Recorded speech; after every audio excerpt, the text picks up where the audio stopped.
So this Sunday morning, coming out, hit Beach Boulevard, and I see the car. Get behind it, called it out, followed it. The guy pulled over. So I have him at gunpoint, right? And I notified, dispatch and the officers that were working that I had this guy at gunpoint. Had him at gunpoint so long, my shoulder started to hurt. So nobody was showing up? Nobody was showing up.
Hey, Black and Blue fam, welcome to Black and Blue Podcast. But this is the street life version of the show, Black and Blue Street Life, where I take the Black and Blue Podcast out of the studio and into the streets.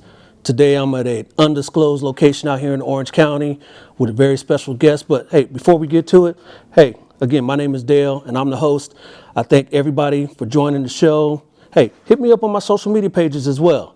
I'm everywhere, Black and Blue US, that's on Facebook, YouTube, Twitter, TikTok, everything. So make sure you hit me on the socials as well. So like I said, I'm in an undisclosed location in Orange County, California with a special guest. Everyone, please help me welcome to the show, Lorenzo Glenn. I almost forgot that. How you doing, man? I'm doing well. All right. How you doing, man? I'm blessed. You were blessed. Are we all, man? Today is windy out here. Hopefully you guys don't get too much of that in the recording here, but we're at a pretty cool location where I took it out of the studio so we didn't have to do it virtually, and you can see face to face, and the crowd can see you as well. I said that you were out here in Orange County. Did you have a job out here in Orange County? Because I didn't say that in the monologue. Yeah, so I started my law enforcement career in Orange County with the city of Westminster, where I started in 1991. Left there in 93 and then lateraled over to the Anaheim Police Department. That's where I finished my career after about 28 years. All right. So after 28 years, what would you retire as? I retired as a lieutenant. Okay. All right. How long ago was that retirement? 2021, December 24th of 2021. Okay. Couple years ago. Yeah. What's retirement like for you right now? It's busy. It's busy. I keep myself busy. What are you up to nowadays? So now, prior to my retirement, I always worked for Major League Baseball. So I did some part-time work with them. So I still work with Major League Baseball. I'm assigned to the Angels, what they call the resident security agent. So I actually just got back from Japan a couple weeks ago. I was assigned to Team Japan in the World Baseball Classic. Okay. So you saw, our Angel star over there. Shohei Ohtani. Yeah. I'm sorry. Yeah. So you saw him over there. He was dominating, from what I understand. Yeah. Mm-hmm. Nice. And what do you kind of do with them? So I was just assigned to the team security, and so wherever the team went, that's where I went, just to provide an added level of security for the team. Nice. And you do work for the Angels. Is that the same sort of thing you do with the Angels? So I'm assigned to. I work out of the commissioner's office, but assigned to the Angels. Okay. So how'd you get that gig? So that was back in 2006 when I first started with Major League Baseball, because they started what they called an authentication program. So there's an authenticator there at every Major League Baseball game, probably two, just to track milestones, game used, pitches or broken bats and things of that nature. So whatever the player wants or whatever Major League Baseball wants, there's an authenticator there at every Major League Baseball game. Okay. And how long you been doing that now? So I was an authenticator for 4 years. So I did that from 2006 to 2010, and then from 2010 I went over to what we call the resident security agent. So that's the liaison between the commissioner's office, the ball club, and the police department. Wow, that's what's up. That's what's Yeah. up. So you a baseball guy or? Yeah, I actually, played baseball when I was little, but then started playing football. But always loved the sport of baseball. Yeah. It's a, I'll say it's my third favorite sport, behind basketball and football. But I always follow the Angels. Actually going to an Angel game on Saturday with some buddies. So Okay. it's a good time. Yeah. Baseball is a good time where you can just hang out with your buddies and just chill while you're watching the game. So Yeah. it's a good time. Good time. So Anaheim, what was that experience like for you? It was interesting because when I left the city of Westminster, I didn't know anything about Anaheim. So it was interesting because I drove around one night just to see if there was any African Americans there, and I found a guy that was on a traffic stop, and ended up talking to him, asked him what his experience was like, if he liked Anaheim Police Department. Obviously he did, and that's kind of what got me over there. Westminster's not that far from Anaheim, though, right? Right. Okay. It's like 2 cities over. Oh, okay. All right. And then, so what drew you to Anaheim as opposed to Westminster? Ooh, you want to get into it? Yeah, let's get into it. Okay, let's get into it. So it's just us. Okay, so so at the time when I came home from college, in December of '90. My stepdad actually worked with, at the time, the chief of police, his wife. And so that's kind of how that process got started, because my parents, everybody knew I was interested in law enforcement. And so my stepdad said, when you're ready, apply at Westminster, because I know the chief of police wife. So that's what I did. And then I went to the police academy in '91, January '91, and then graduated in May, and that's when I started my law enforcement career. But I want to say in 1994, 95, somewhere around there. No, I'm sorry, 1992. Watch commander called me in the office and says, hey, a reporter wants to do an article on you, and it's basically about disparity in law enforcement,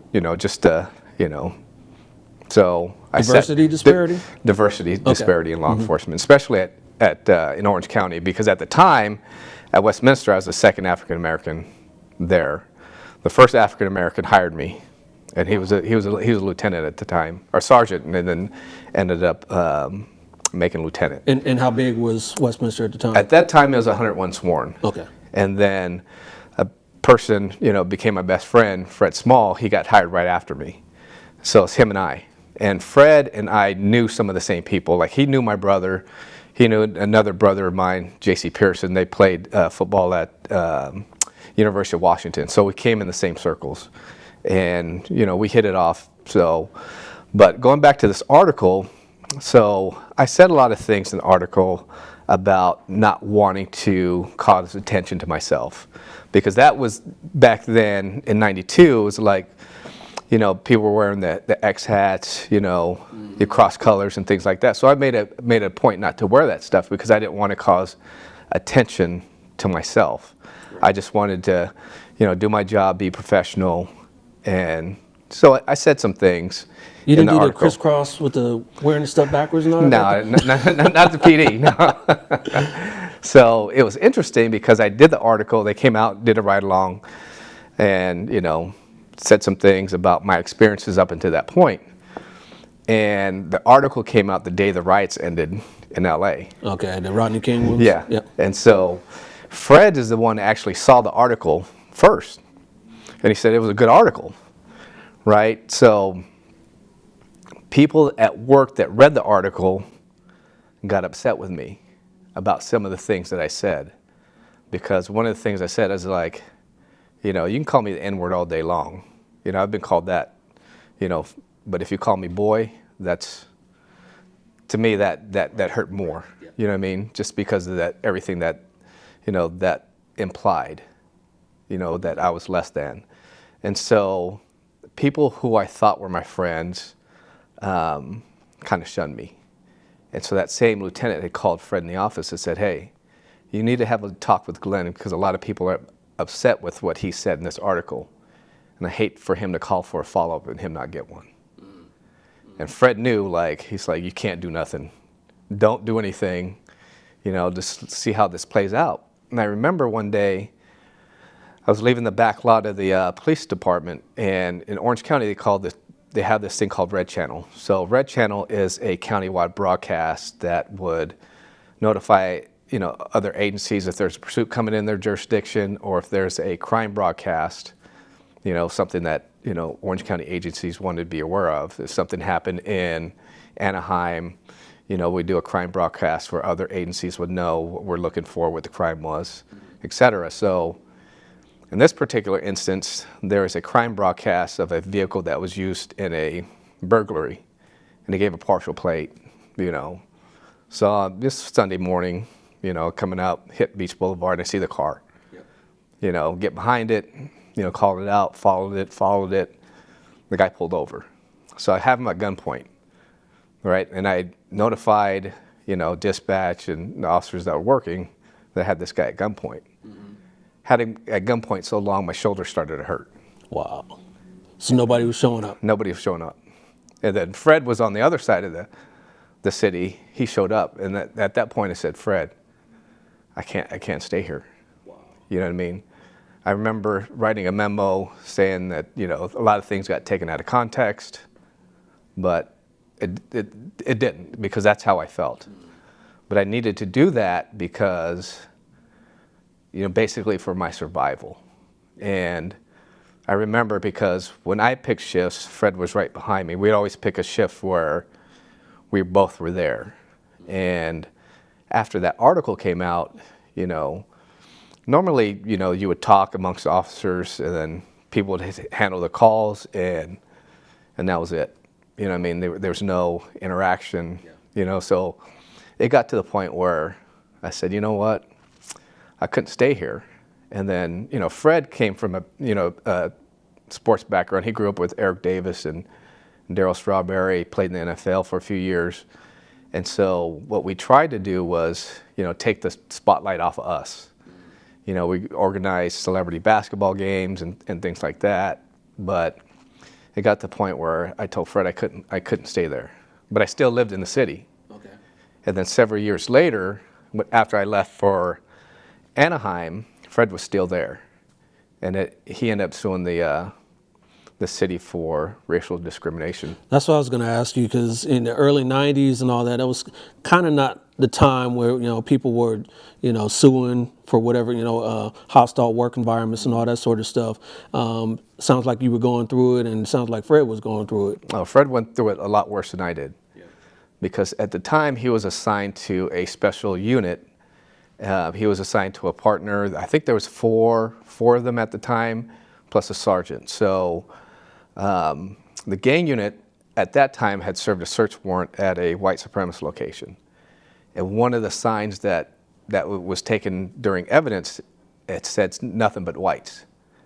And so when Fred was out on the field one day, they called him back in the office. So everybody was in the office and waiting for Fred to come in, because what they did was they placed that nothing but white sign over Fred's cubicle and wanted to see his reaction. And Fred he was a linebacker in the NFL. So he was 6'4", 250, rock solid dude. And, obviously that affected him, because when they called him in the office, everybody laughed. But obviously it wasn't funny to Fred, because right when he got there, he took a picture of it and drove straight to my house. And that sergeant left that sign up there for 3 weeks. Wow, 3 weeks. Mm-hmm. Didn't take it down. Didn't take it down. Wasn't thinking about taking it down. Mm-mm. Wow, yeah. wow.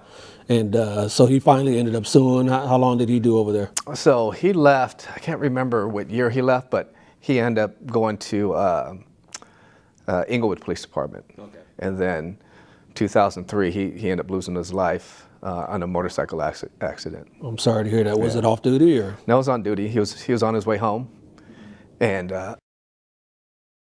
it was his wife had called me and said Fred just went down on his motor, on the 57 and 60.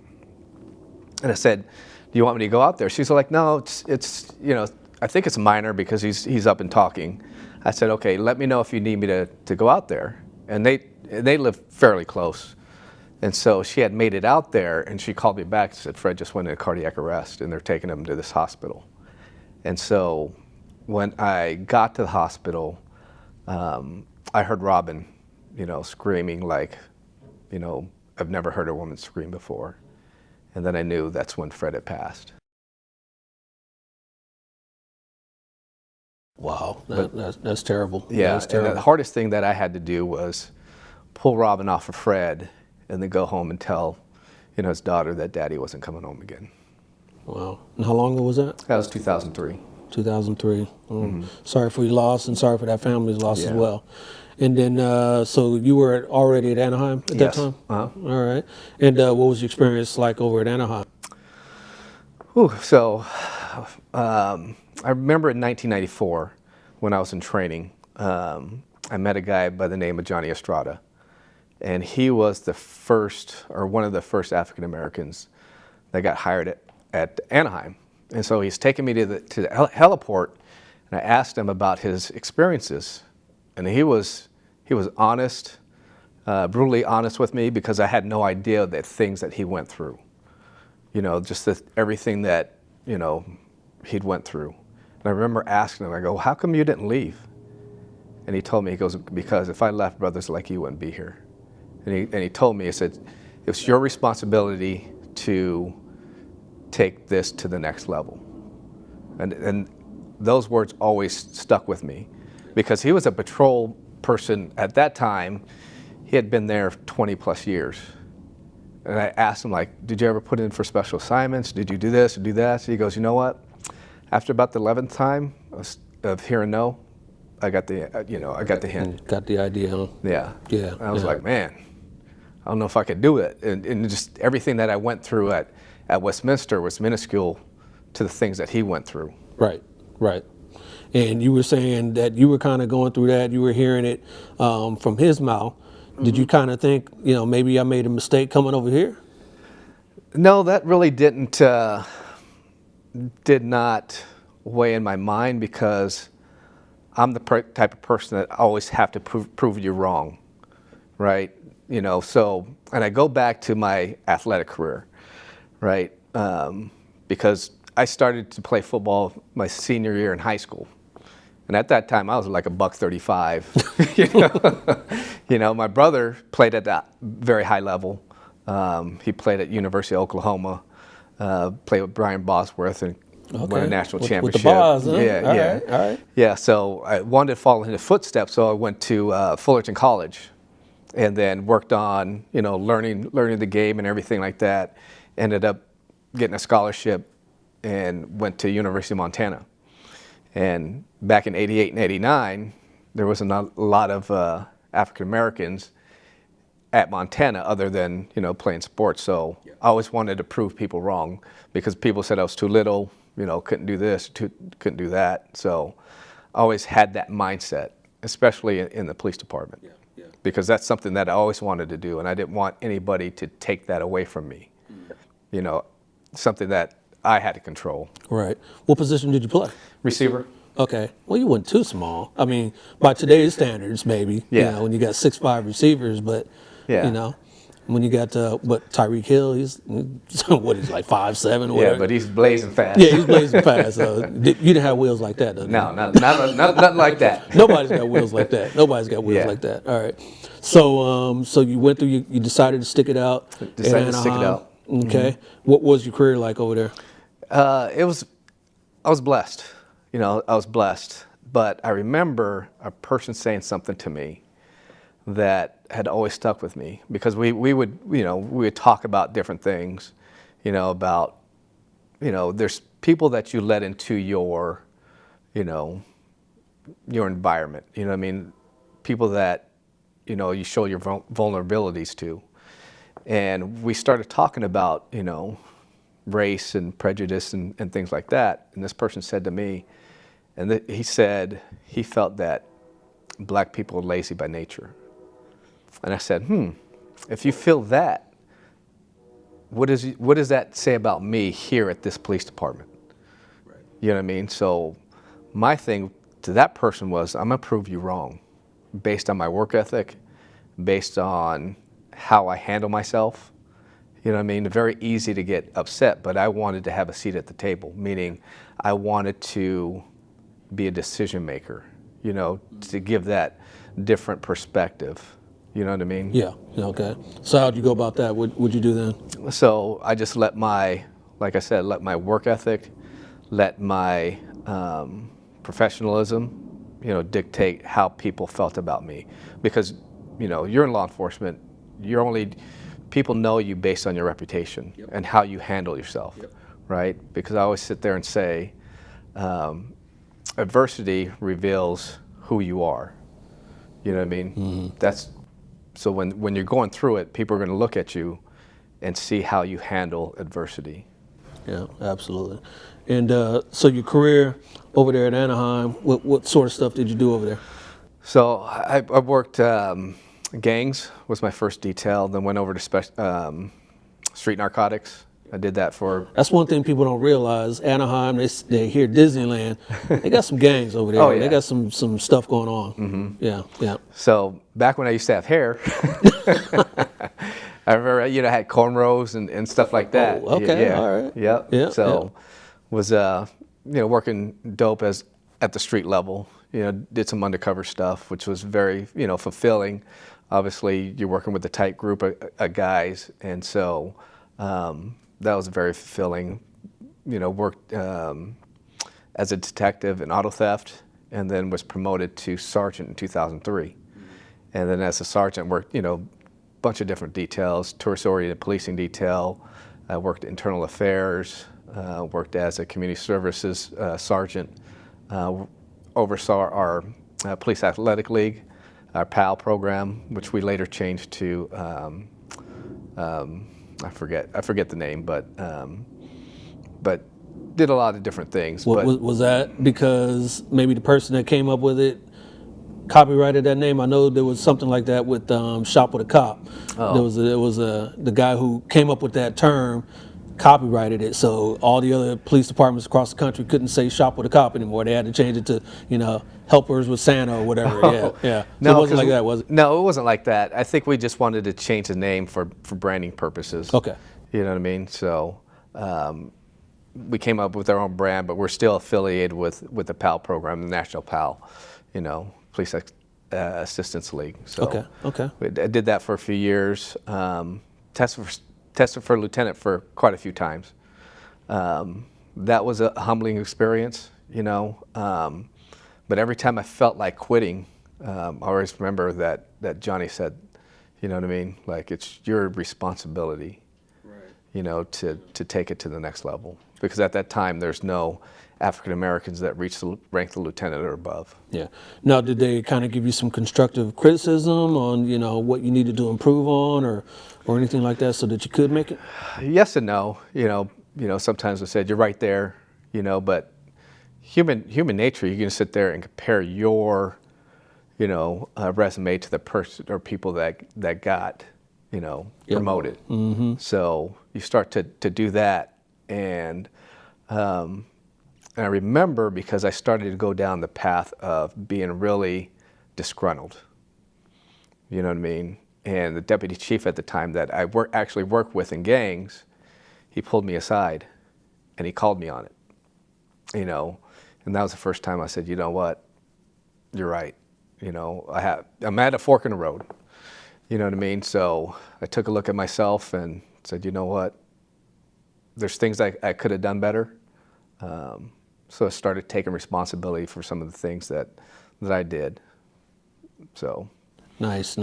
And then you finally got promoted. Mm-hmm. When was that? 2015. 2015. All right. And then what were you over as a lieutenant? So I was over, first of all, you know, being a watch commander. That's basically where you start, weekend graveyards. Yep, we talked about that. Yeah, and then my first assignment outside of patrol was traffic. And then from traffic, I was a district commander from our South and East District. And then I went over to oversee our West District and our homeless outreach and our PERT team. our psychiatric emergency response team. And then I finished up my career as a detention facility and a air support commander. Now, that psychiatric team that you just mentioned, was that more teaming up with social workers? Were you guys ahead of the curve of, what everyone was talking about, letting social workers handle calls or teaming them up with police officers? Or So what was that unit? We were the first only agency, and we're still the only agency in Orange County to have a full-time officer and a social worker assigned to and respond to calls for service. You know what I mean? So what we did was, when I oversaw the team, we took them out of uniform. They put them in plain clothes, and we follow up on calls for service out in the field. And then now, since I left, we have two teams. We have two clinicians that ride with officers, and we provide 7-day-a-week coverage. What sort of stuff do they do? So we follow up on all mental health type calls for service. So if an officer, goes out and it's somebody that's threatening to injure themselves or something like that, and if this team is on, they'll respond and deal with, the person in crisis. A lot of times, what we'll do is provide the families resources, and then we also do the follow-up on that too. So if the team is not working, and somebody gets a mental health hold evaluation, that team will follow up and provide, that person, the family resources. Yeah, and you did mention that the officer, the sworn person, is out of uniform and in plain clothes. What kind of brought that on? Because a lot of times what we see too is that the uniform will trigger that person. And so what we wanted to do is take away that trigger. Does it happen all the time? No, but what was interesting is that in the 7 years that we've had this team, I think those officers are only involved in 2 uses of forces. And one of them was just a hobble, you know what I mean? So I think the data there kind of spoke to itself. For the viewers that don't know what a hobble is, that's the tie around the legs, and you're supposed to sit them up and all that so they don't asphyxiate. But that's all that was just tying them up, huh? Right. Because they were probably kicking or something like that. Yeah. Correct. Yeah. Okay. And then you mentioned that you were over traffic. You didn't ride though, did you? Oh no, my skin and the concrete did not mix. Yeah. Have you ever ridden? I had a motorcycle, but those that ride motorcycles, not if you're going to go down, it's when you're going to go down. Yep. Yeah. No doubt. And not too many lieutenants are riding anyway, right? Right.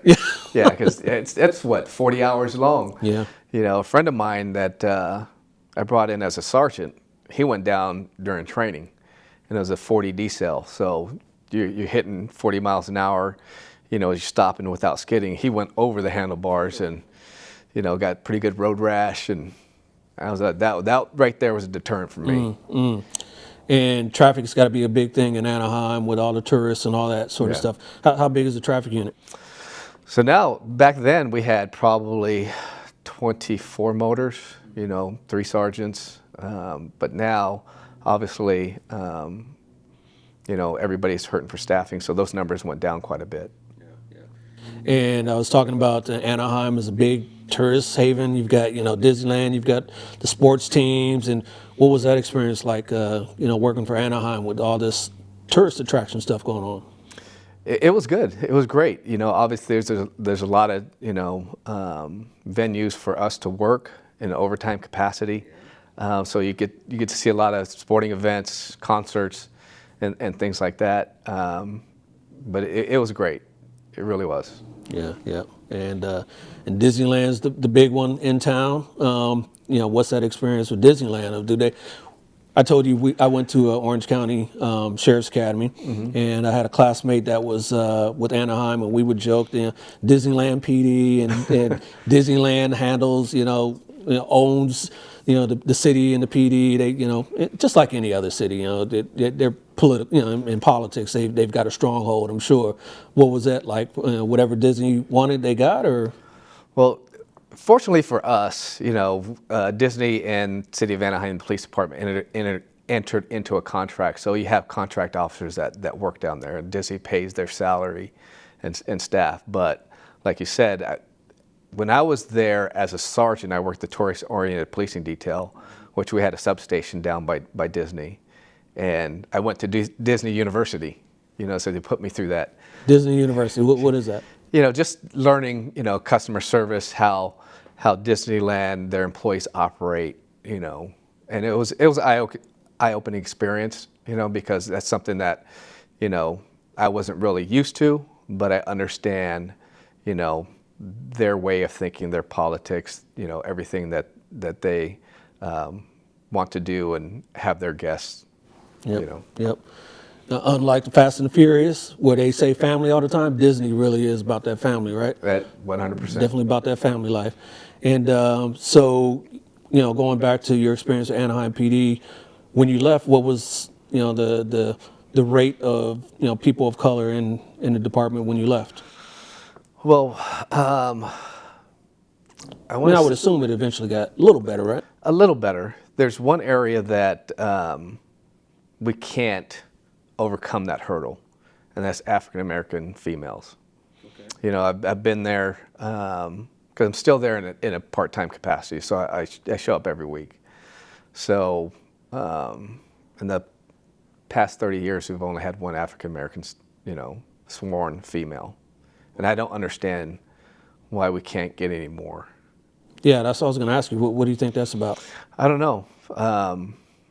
I mean, you got to be intentional to go out and try to recruit African American females. We have a full-time recruitment team. They do a fantastic job, but for whatever reason, I don't think it's just Anaheim in specific. I think it's Orange County. You know what I mean? They call it the Orange Curtain for a reason. You know what I mean? Because when you take a look at LA County agencies and other agencies, outside of Orange County, there's an abundance of African American females. Yeah, absolutely. So you said the Orange Curtain. What's kind of like the demographics of Anaheim itself? I mean, it's largely, you would think it wasn't, but it is largely Hispanics, right? Right. Yeah. Yeah, majority Hispanic population. Wow. Anaheim probably's got a 2.2% African American population. And how big is it?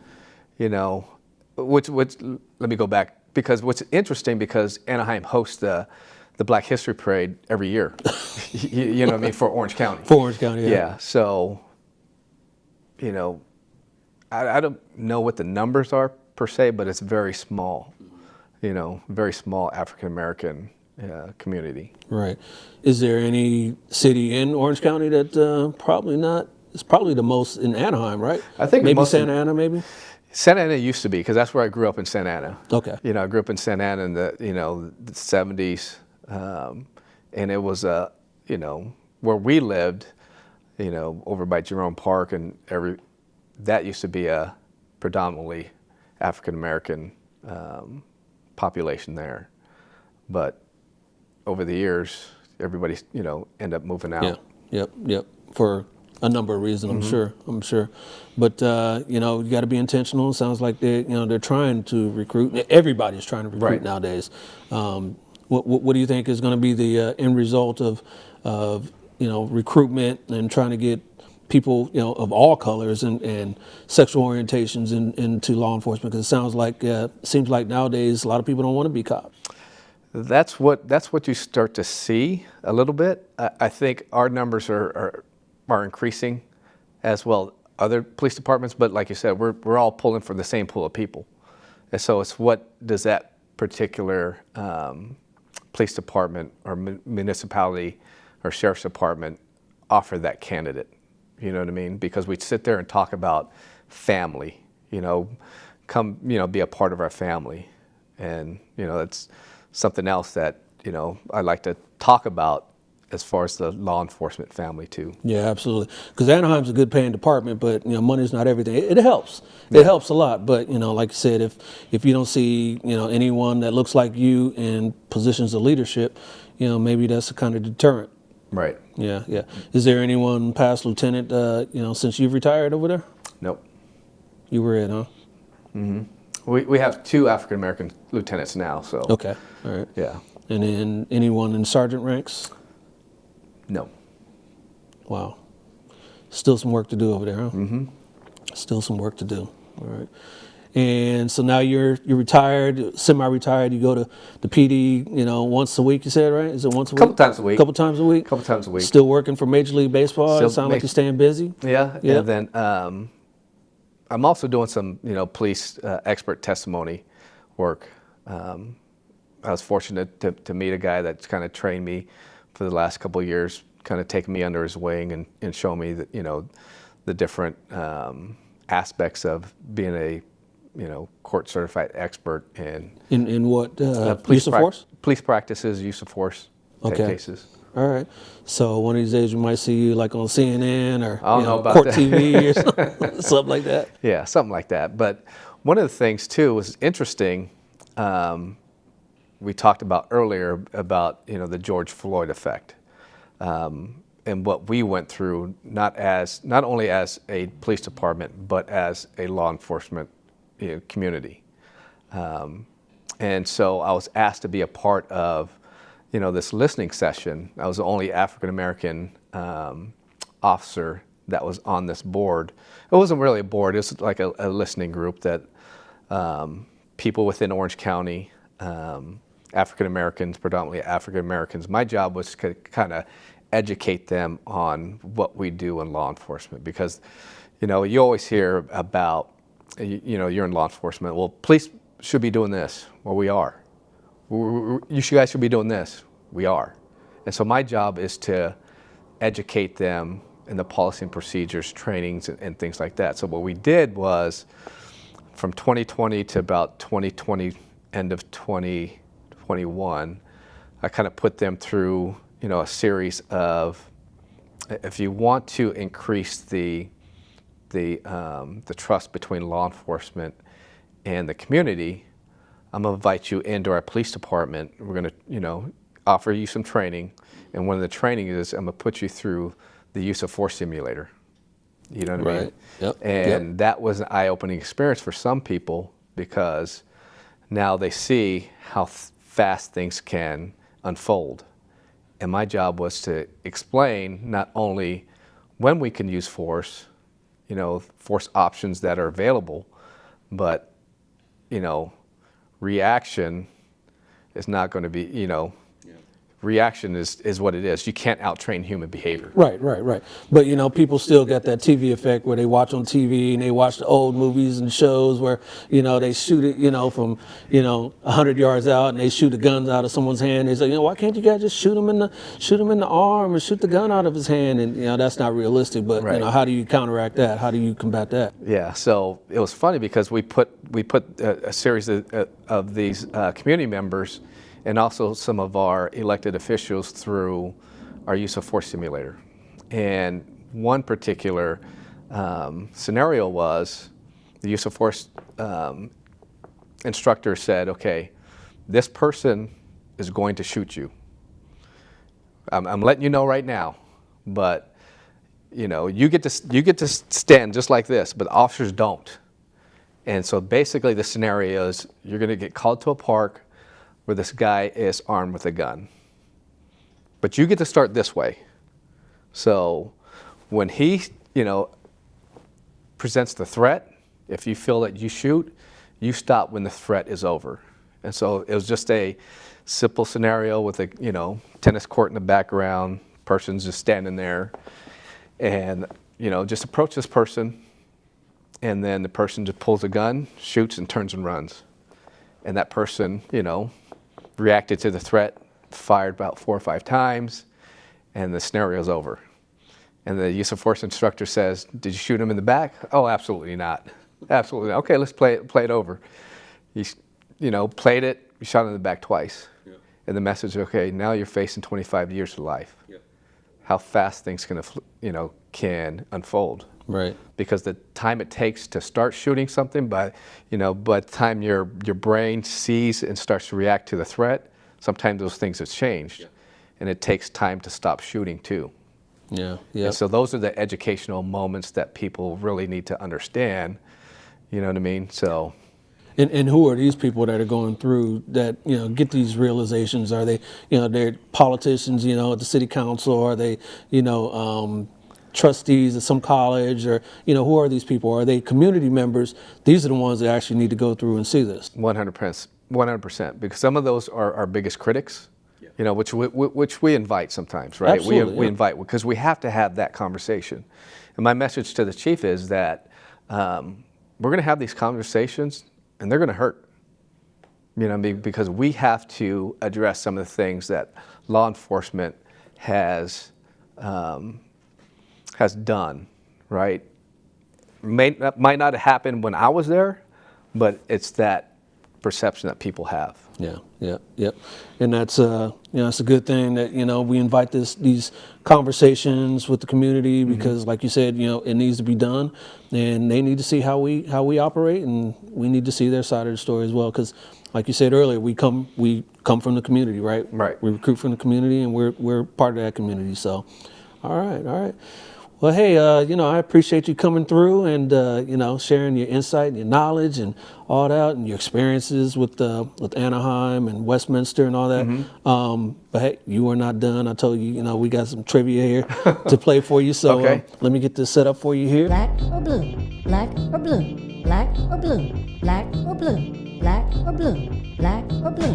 This is a black or blue game. If you look there on the screen. Okay. All right.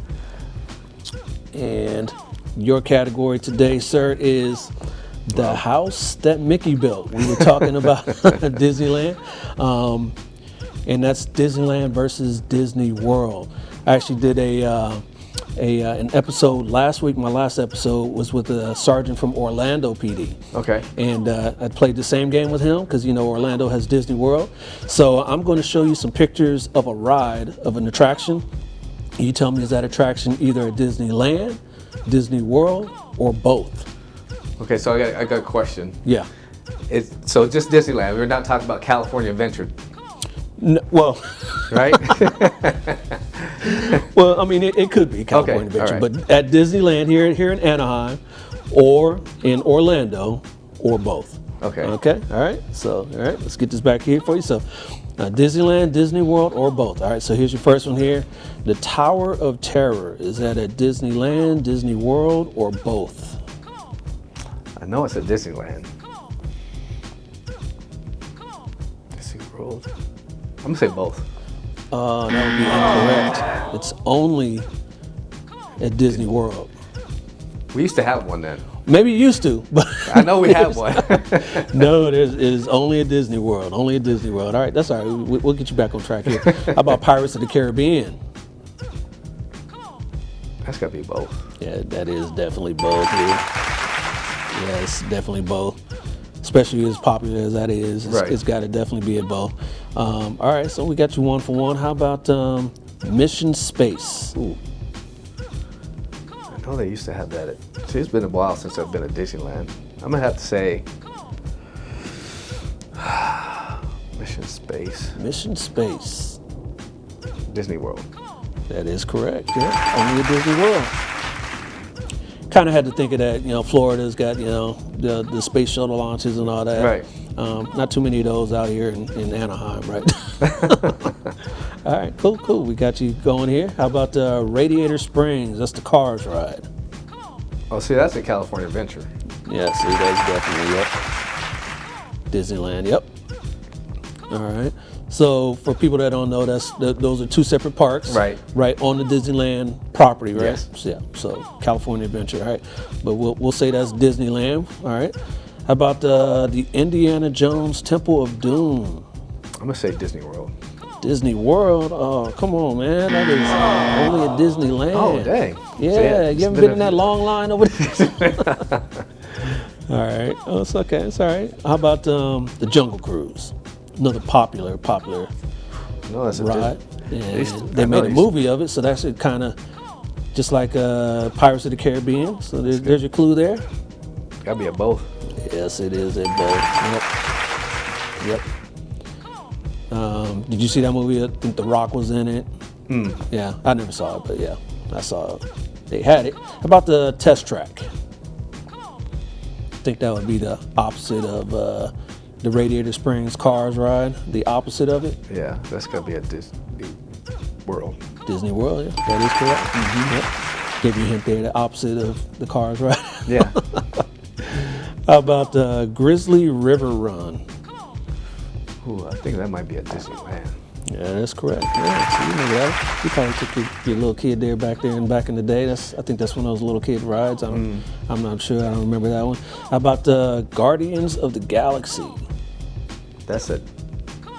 No, that's at Disneyland. That's probably what you confused with the Tower of Terror. Yes, that is at Disneyland. Couple more here for you. How about Expedition Everest? Never heard of that one, but I think that would be at Disney World. That is correct. Yep. And your last one here, another popular ride, Star Tours. That's a Star Wars. So popular movie. Probably both. Yeah, it is. Try to give you some hints here. It's probably been a while, like you said, going through Disney World. But hey, you are the winner of that. You got more right than you got wrong. Hey. Oh, there you go. That's a blessing. I knew you could do it. Hey, thanks for being a good sport on that. Hey, again, like I said, I appreciate you, coming out to this undisclosed location. I'm not going to tell anybody where we are, but hey, before I get you out of here, how about some words of wisdom for the viewers and the listeners? My words of wisdom is when I got in law enforcement in '91, I knew how this job was going to change me, but I didn't really realize how it would change me. And I want to talk about mental health because there's at least 7 or 8 officers that I personally know that have taken their own lives, and how important us to recognize when we've had too much, wellness, because if we can't take care of ourselves, we can't take care of anybody else. We can't take care of the community. So take care of yourself first, and going to see a clinician or therapist doesn't mean you're weak, because that was always embedded in me when I was young, but now that I'm retired, I have a wife that's in law enforcement, I have a daughter that's in law enforcement. I want to see people make it through a career long and healthy. So, please, talk to somebody, and please be safe. Yeah, absolutely. Yeah, I didn't get into your family, and then you just mentioned it right there. So your daughter is in law enforcement too, huh? Uh-huh. Is she sworn or? She's sworn. Oh, wow. So followed in dad and mom's footsteps, huh? Yeah. So what's that experience like for you, being a dad? Being a dad, my wife now, she's my second wife. Okay. So, just to understand what it is and different challenges that a female has opposed to males. Absolutely. You know what I mean? So they come with all different challenges, and just to be able to support, both of them and understand the law enforcement culture is big. Yeah. How long has your daughter been on? She's been on about 6 years. Okay, so she's not a rookie. Not a rookie. Yeah, so she knows her way around. Yeah. I'm sure you're still worried. That's your baby. All right. Oh yeah. Yeah. Oh yeah. All right. Because she's still in patrol, hitting the streets. Thankfully my wife isn't. Mm-hmm. But it's still very stressful. Yeah, I can imagine. Yeah. I can imagine. Well, good luck to her in her career, and good luck to you. Thanks for coming out. All right. Thank you. Appreciate you. All right. Yo, that's what's up, man. That was a great interview I just had with retired Lieutenant Lorenzo Glenn from Anaheim PD. Hey, Lieutenant, I appreciate everything you went through over there in Anaheim and Westminster, and I wish you much success with your endeavors over there, still at Anaheim PD and with Major League Baseball. If you guys enjoyed this episode as well, hey, let me know by clicking those like, subscribe, and bell icons right down here on my YouTube channel, or rate it 5 stars in your favorite podcast platform. I'm going to be back in 2 weeks with another episode just like this one. But till then, y'all know the phrase, stay black in blue. My name is Dale. I'll holler at you. Peace. This has been a Major League Entertainment presentation.